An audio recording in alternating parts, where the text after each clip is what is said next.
terkait Amarzoni nih Bang, yang sudah keempat kalinya ketangkep basah oleh pihak lapas.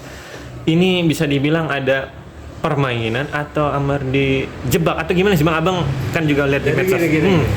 Jadi kalau cerita Amarzoni, yang pertama, yang kedua dia direhab, yang ketiga masuk, dan ini keempat kali ya. Dan dia sudah terindikasi ingin menjadi pengedar. Ya. Jadi soal dijebak atau tidak dijebak, saya pikir hanya polisi yang tahu dengan sipir di dalam. Ya. Nah, sekarang menjadi pertanyaan itu, kenapa dia masih menggunakan HP, masih ada kebebasan di dalam untuk transaksi, untuk berkomunikasi dengan dunia luar.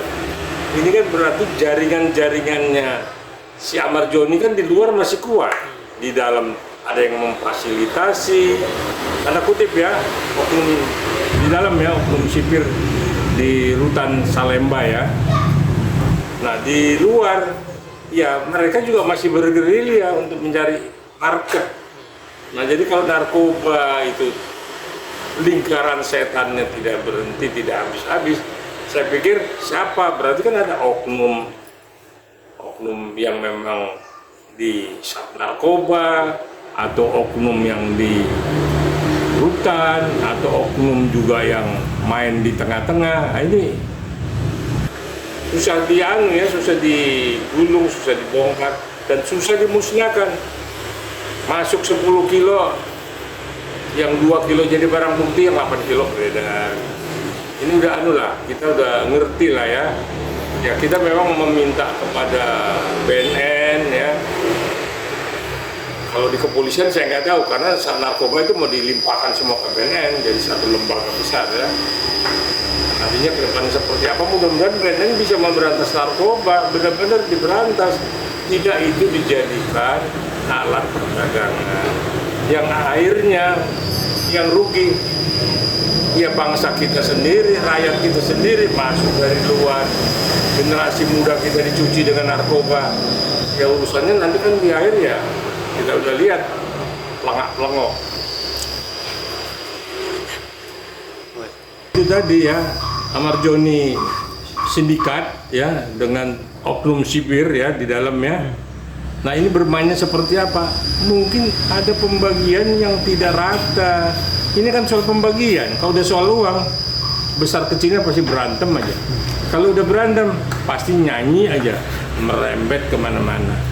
Nah ini kan ya orang dalam lah yang tahu, ya. Siapa yang memang mengawasi kan di dalam sebenarnya kan ada CCTV loh. Tapi kok bisa lancar dia berkomunikasi dengan dunia luar? Artinya kan dengan HP itu. Tempo hari kan ada juga pabrik sabu di dalam kan ngeri kan. Nah inilah yang memang mudah-mudahan kedepannya BNN ini bisa memang benar-benar memberantas narkoba ya. Jadi narkoba itu tidak dipelihara, diberantas sampai ke akar-akarnya, sehingga ya yang diberantas itu bandar. Habis bandar narkoba. Nah kalau pemakai kayak Paris RM, kasihan, dia ketergantungan. Kalau dia nggak pakai, dia sakit, jadi bodoh, dan bisa mati malahan kalau udah nagih. Nah, tapi kalau barang ini tidak ada sama sekali yang beredar di luar, mungkin Paris RM juga bisa sehat.